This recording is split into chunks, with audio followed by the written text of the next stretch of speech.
Ladies and gentlemen, welcome back to iHeartRadio. So bad it's good. Today we have somebody that's so good, they're a legend. I mean, we are talking to a legend today. If I could tell you 2 years ago that I would be talking to this person, I would say, get out of town. You are lying. You are making this up. I want to point out, I have seen our next guest live 2 times in Los Angeles. And the second time, she sold out a venue that most rock acts do not sell out at this point. She has 2 things that I want to talk about today. She is back on tour again. And I told you a year ago, I said, I will know when this country is getting back to normal when this person goes on tour again. They are on tour again. And she's got a new non-alcoholic sparkling rosé, which we've heard about before on the show, Fose rosé. Countess Luann de Lesseps, welcome to the show. Thank you, Ryan. Wow, what an intro. I could keep going. I mean, you truly, do you know how much you mean to people? Do you know how much?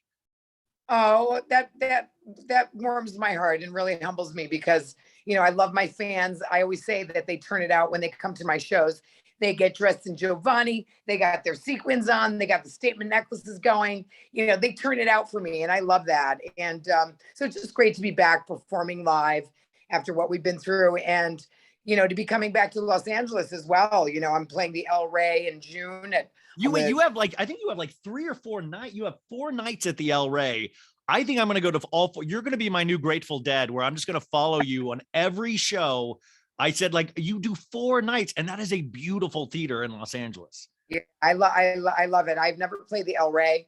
And as you said, I sold out the Wiltern. It was packed to the gills. Yes, it was crazy. It was amazing. And I had a lot of celebrities there. Molly Shannon came, and Terry Hatcher, and, a lot of big names came to see me perform. My niece was there. Another big name, my niece Nicole, came right there. And awesome to have them see me perform in a venue like that. I mean, that's where Madonna played. So it was a big deal. And I'm so happy to be coming back with an all new show. That's what I wanted to know. How different is the show? I saw the first show you did in Los Angeles when it was in the basement of that jazz club, I think the Catalina Jazz Club, and you were amazing, but it was really intimate and it was awesome. But then the Wiltern was a whole nother thing because it was just such a huge venue with a balcony. Are you switching this show up? How is this different than previous iterations of your show? Well, so I have a new director, Richard J. Alexander, who is iconic in the business of Cabaret. He's Barbara Streisand, Kristen Chenoweth, Bette Midler. This person has worked with them all, and now he gets to work with people that are better than that. The Countess. Well, they call him the Diva Whisperer. He's amazing. And I'm very lucky to work with that caliber of directors. And so the show's totally different. I don't have any guests anymore. Wow. Okay. Yeah. So I'm running the show. It's all me, because we found that the minute I had a guest, people were on their phones. They weren't paying attention. And as soon as I would come back, they would be in it. So we decided, not to have any guests. I'm running the show. Do you get nervous? Did you get nervous about the act? Because, being able to depend on other people, it gives you kind of a nice break within the show. Do you get nervous having to spearhead this entire thing now by yourself? Do you get nervous for things like this? Well, listen, there's always a bit of nerves before you get on stage. I'd be lying if I didn't say that was the case. But, what I love about my show is all the music is really picked by me. So even though I have the most incredible director, I pick all the music because I know what I know what I love. And so if I love it, I know my fans are going to love it. And so I picked a lot of, popular music that I love, and I make my own.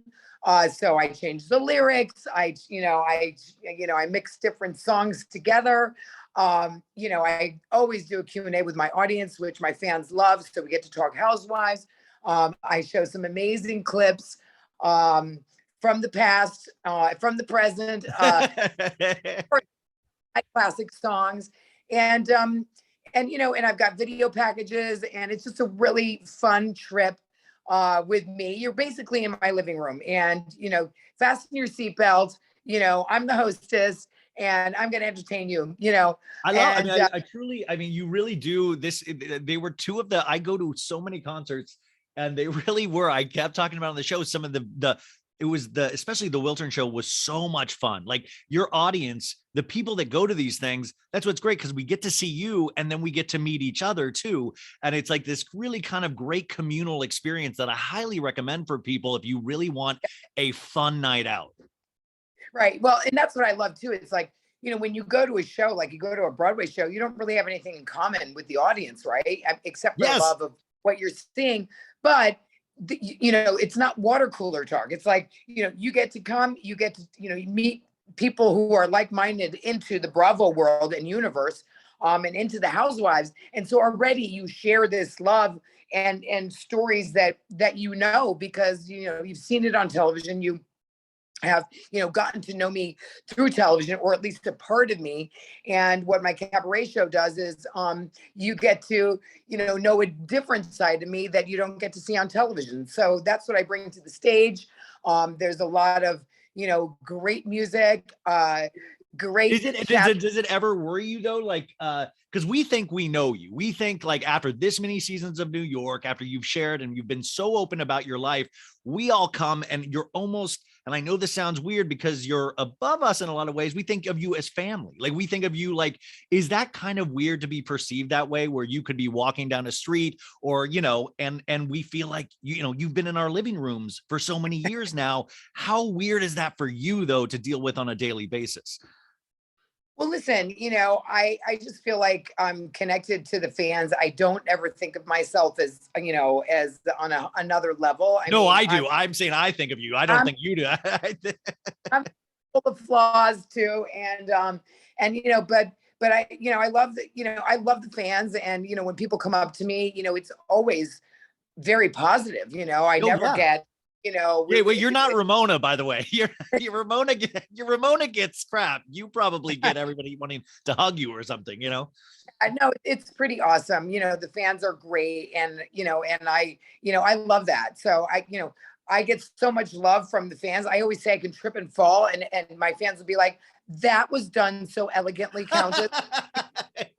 So I feel like did. You know what I mean? They make me feel welcome. They make me feel comfortable because there is so much love in that room, and that makes performing a lot easier for me because I feel that love, and for me it just takes away any stage fright that I might possibly have. I'm going to Coachella this weekend, and I was like, we need Countess Luann at Coachella. We need you at music festivals. We need you in a dance tent, because that would be probably the coolest experience. I want to talk about the Rose in a second, but I do also want to compliment you on Ultimate Girls Trip Season 1, which they put on Bravo after Peacock. But I thought this thing was amazing. Did you have fun making it? Yeah, I had a great time on that trip. I mean, I think they pulled out all the stops. That we had a huge crew. We had drones. The visuals on that trip alone were just amazing. And it was only 8 days, right? You were only there 8 days or something crazy. And I've never seen turquoise water like that in my life. We rode horses through it, waist deep. It was pretty incredible. And, I really got along with all of the girls, and I had a great time on that trip. It felt like old school Housewives to me. Yes, that's exactly it. That's it. Felt like, Housewives, in the good old days. And I think that's why, with what's happening with RHONY, that they're doing that OG kind of cast and doing a new cast. But I think let's see what sticks. I mean, I think it's a great idea. I think it's good to see both different age groups in New York. But it made you shine. It made you shine in a different way. Like, we're so used to seeing you on old school RHONY that this gave me a whole different appreciation of you. There was that one moment on the boat where you were kind of discussing your love life, and it was like this really beautiful, like you were being so open and real about like dating and all of this stuff. And I mean, that of course was when Ramona went downstairs and pulled that whole Ramona thing, but it was really nice because I was like, this, like, I forgot, like, last season is whatever with RHONY, but it didn't get to showcase all of you ladies the way that I think this did. And that's why I was going to ask, is that, are you potentially excited about the split? I know there was a rumor you were doing your own show with E. Like, where are we now? Because that's one of those things you do belong. Like, I just can't imagine RHONY without you, but at the same time, I want you to be able to do what's good for you. Where are you now with all of this? Are you allowed to say? if they asked me back to do Roni, and I think they're calling it, what are they calling it? RHONY Legacy. RHONY Legacy. Legacy. Asked back, I can't think of anything more fun than filming with all the OGs, so I'm excited about that. And I can't, really confirm anything with E yet, but we'll see what happens. So you'll know as soon as I know. We'll know. It's one of those things that I can't imagine it without you, but I wanted to know if you liked the idea of a split or not, because it must have felt weird last season, even though it was in a pandemic season, it just didn't gel in certain ways. I don't know if you felt that during filming, or did you feel that after you watched it? Well, listen, we filmed in a really difficult time. I mean, it was the election, it was Black Lives Matter, it was COVID. It was a really difficult time to get through, and I think that affected it a lot. And I really feel like that at the time? Not really. So I was kind of surprised at how the season ended up. But I'm excited about the Legacy show, because I feel like that's what people want to see. And I think the proof is in the pudding. When they did that Ultimate Girls Trip, they can see that people really want to see, the old guard. And, my dream cast is, like Kelly Ben-Simone and Jill Zarin and Dorinda coming back, and, added to what we And have are you already. still friends with all those ladies? Do you talk? I mean, I know you're friends with Dorinda and Jill, but like, do you talk to Kelly Ben-Simone? Do you communicate? Sure. I see Kelly quite a bit. I talk to Jill all the time. I had dinner with Dorinda the other night in New York. So yeah, we definitely see each other because we are real friends, and that's what makes that friend group work. And that's what makes reality shows work well, when we can tell you guys actually have a real relationship with each other, and that's why it's so good. Exactly. Otherwise, they would just come up with a new cast and get rid of the OGs. But I think it's really important to bring back the OGs, and I think that's what people gravitated towards during the Ultimate Girls Trip. You're one of the only housewives that Bravo actually did an hour-long special on a while back called Before They Were Housewives. And, you guys have to go watch this. We can't get into it right now, but you have such an amazing history of where you started to where you are now. Like, it's epic. It's like a movie epic where, you're traveling overseas. You came from humble beginnings. Like, it is a wild story. And I had never seen it was so wild that they never did one ever again, because I don't think anybody could top your actual story. Does it still blow your mind, that journey from where you started to overseas to the Count to this? Like, does it blow your mind, or were you always as a kid of like, my life is going to be huge? Well, it's so funny because I talk about this in my Cabaret show that's coming up. So I actually talk about, growing up in a small town and always dreaming of a bigger life. I never imagined, of course, I would marry a French aristocrat or be a television star in Italy. I speak I used to work for Berlusconi. And did you go to an award show and they thought you were like Sharon Stone or somebody like that? That on YouTube, it's pretty amazing. It's amazing, yeah. So I had a big career in Italian television, and became a big star over there. And then, of course, I met my husband, and then had children. But I never dreamed. I mean, and that, of course, is the biggest carrot of everything, is having two beautiful kids with such an amazing family, and the history that comes with that. A lot of people don't know that De Lesseps built the Suez Canal and started the Panama Canal and gave the Statue of Liberty to the United States. It was presented by Ferdinand de Lesseps. So a lot of people don't know the history. They think that I picked the Countess title out of a Cracker Jacks box or something. And so it's truly a historical name. So now, when I met him, I did not know of his. We got married 2 weeks later. We eloped. So I really understand the gravity of how important the family was. So to end up doing that, and then coming back to the States and being cast as a housewife, and and then doing a cabaret show. I mean, not in my wildest dreams. So I actually and you're also an entrepreneur. You've got this Fose Rosé, this sparkling rosé, Fose Rosé. I mean, this is another thing. Did you ever imagine having your own brand of non-alcoholic sparkling rosé? You couldn't have imagined that, right? No, but I'm a manifester. I manifest. I told myself, by the time I'm 30, I want to be married and have children. And I was an Italian TV star at the time. I didn't know how that was going to work, but it just kind of did. And during the pandemic, I wasn't drinking with my daughter who doesn't drink. And so we couldn't find anything that we liked. So this is where the idea of Fose was born. I wanted to make something that, that you're not at the mercy of a mocktail artist, because a lot of these mocktails are sugary. You don't know what you're getting unless you're in a fabulous place. And so there was really a void in the market for something elevated in a beautiful bottle that, you order Fose and you're done. I mean, it looks like, oh, I have it right here.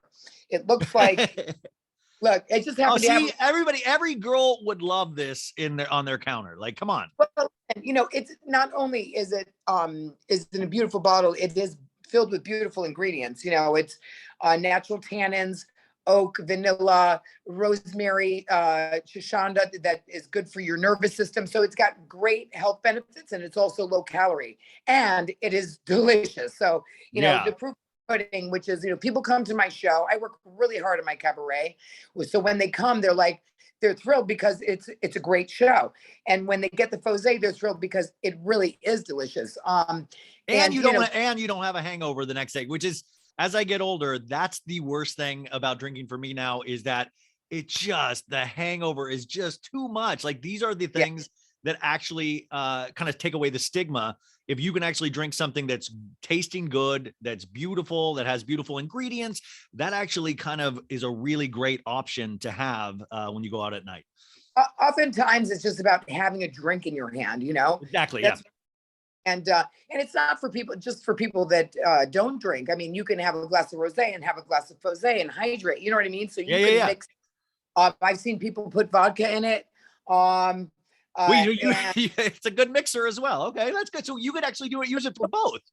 Oh yeah, absolutely. And it's great for women that are pregnant. It's great for spas. It's great for if you're not drinking for dry January, or you're not choose not to drink for the night. It's a great option. I love that. So I'm very proud of it. It's doing very well, and I just got distribution on it.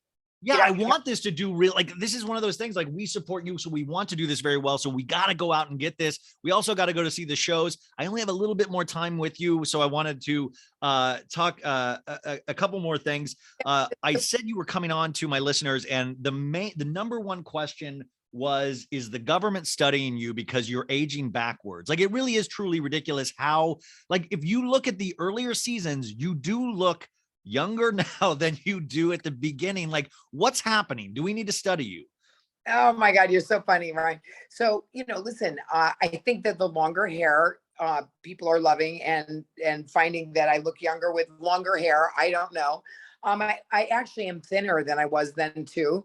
What do you attribute that? I mean, do you have an insane workout schedule? Or is it just natural genes? Well, part of it is natural genes. Part of it is that I do work out. I don't insanely work out. I like yoga. I'll switch it up with maybe a walk in the park or a run in the park. I just stay very active, and I have a Mediterranean diet. I try to eat, just protein and greens. But I'll have cookies. I'll eat, like I'm not drinking, so I have a sweet tooth now. Yeah. That I had that the entire 2 years of the pandemic. It's really did not do me any good. The other thing everybody wanted to know is, where are we on the love life? I was like, you kept talking about Garth and the lamb stew, the lamb curry last season.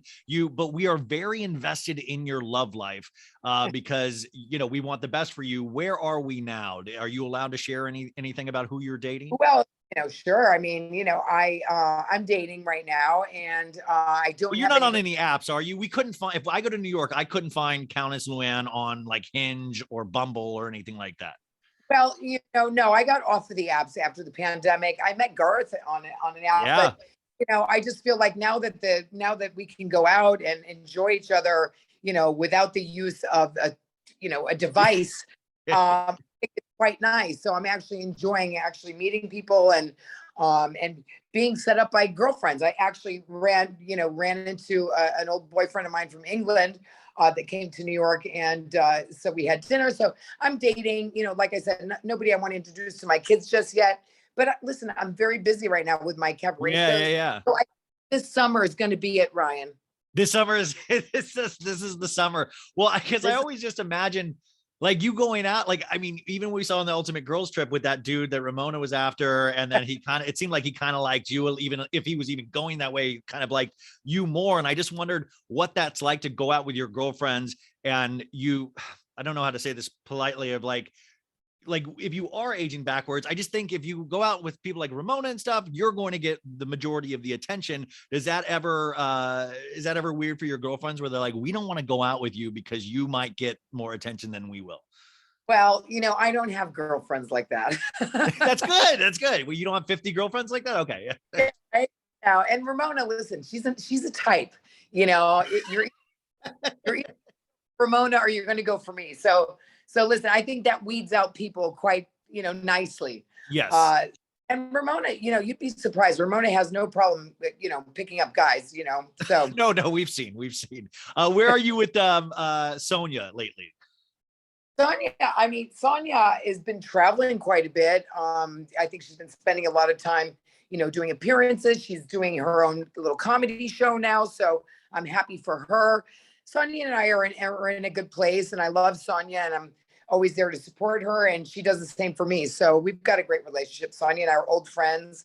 Did you give her any advice for her Cabaret? Because you've been doing this now for years, and this is like, you are a pro at this, and she is kind of in beginning stages of, do you have any advice for her? What have you found through performing this Cabaret? My only advice is, for her to obviously to do the best she can do, and be ready for it. I'm a big preparation queen. I mean, you can't, I'm like, I've got. See, she's showing me notes for her. And I grew up in theater, and like, that makes me geek out so hard. Like, I would love to see what Countess Luann writes down as show notes. Like, is your director intense too? Like, you got to pick up this cue here. You got to pick up that cue. Oh, totally. He's all about the showmanship, and it's all about the dialogue and delivering the line when you need to deliver the line. So, I work really hard at making my show professional, and I'm on the Live Nation tour at this point. And so, to Sonia, I say, prepared and organized is the key, and know your lines and know your show, Sure, that'll be no problem. It'll be no problem for Sonia. She'll be organized. It's amazing. Okay, so Legacy, hopefully you will be on. We've got the Fose Rosé, which I'm going to put all the information in the show notes, you guys. I will be pushing that also in my Instagram stories, and I'll keep bringing that up probably once a month for the rest of my life. We also want to make sure we sell out this tour, you guys. It is okay to go out again. I swear to God, we just be safe. There's going to be 4 nights at the El Rey. We're going to do a So Bad It's Good meetup at one of those nights, which I will be announcing, where we can all see the Countess together. You are packed to the gills. Is there anything else on the manifestation board right now that you have not achieved that you're like, this is my next 3 years right here? Well, I always say, how cool would it be to have like a Housewives View talk show? How much would you love to see that? I would love, yes, of course I would love that. Yes. That's what I was like. Do you ever are you pitching shows? And that's the other thing, all these flipping housewife books, and we want your book. We saw you working on your book years ago. Leah just did her book, Chaos Theory. We want the Countess Luann. That's a definitive story. I'm working on a memoir. Absolutely. Okay, so that's in the future. The talk show would be great. Yes, and let's see what happens with the Housewives and other projects that I have in the works. So we need, and maybe Countess Luann goes to space. Maybe we get you on one of those Elon Musk ships, and we get you. You be the first housewife in space. That would be huge. Oh my God, that would be awesome. I'm insane. I'm sorry. I don't know, Ryan. Would you want to go to space? Want to go with me to space? Yeah, that would, by the way, that's on my manifestation board. And finally, are you anywhere with Ebony? Is you guys talk at all? It seemed like she had a very rough entry into the Housewives thing. And I know she was recently on a podcast and said, you guys don't talk. Is that true on your end as well? And, I have nothing against Ebony. We landed, all of us, in a good place at the end of RHONY. Yeah. So I've got no beef with her, and I only, wish her the best, and let's see, who you are too nice. You are so very, very nice. I keep wanting to keep this going because I just like you so much.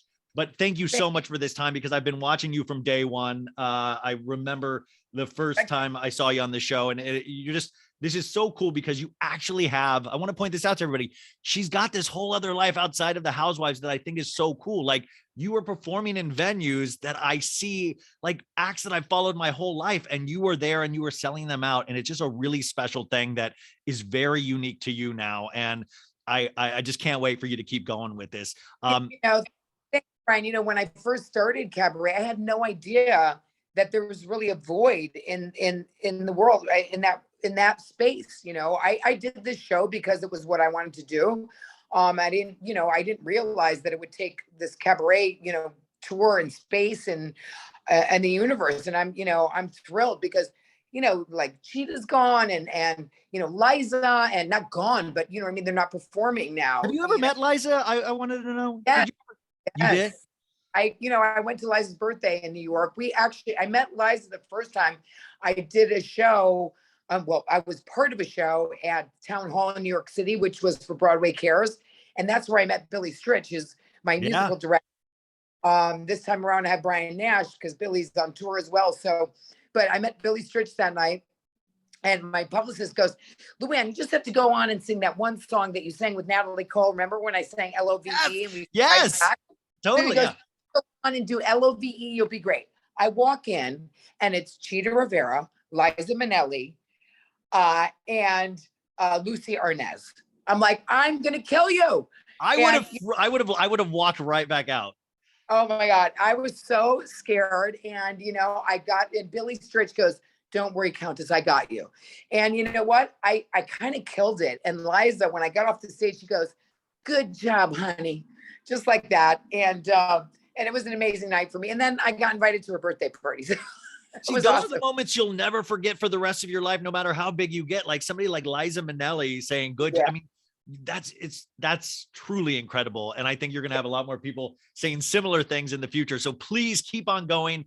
I love how you pick yourself back up off of any slip ups. You're all like, I really, truly admire you. And I think you have such a great message. So you guys, we've got to support, and you better be on our TV screens again. You bet. And bravo, if you're listening, I know some of you guys do, you better, should be centered around this person if we are doing this.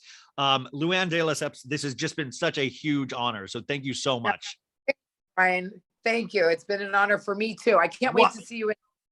Yes, I know. Wow. We get a picture. Okay. Bye. Bye, Ryan. Thank you.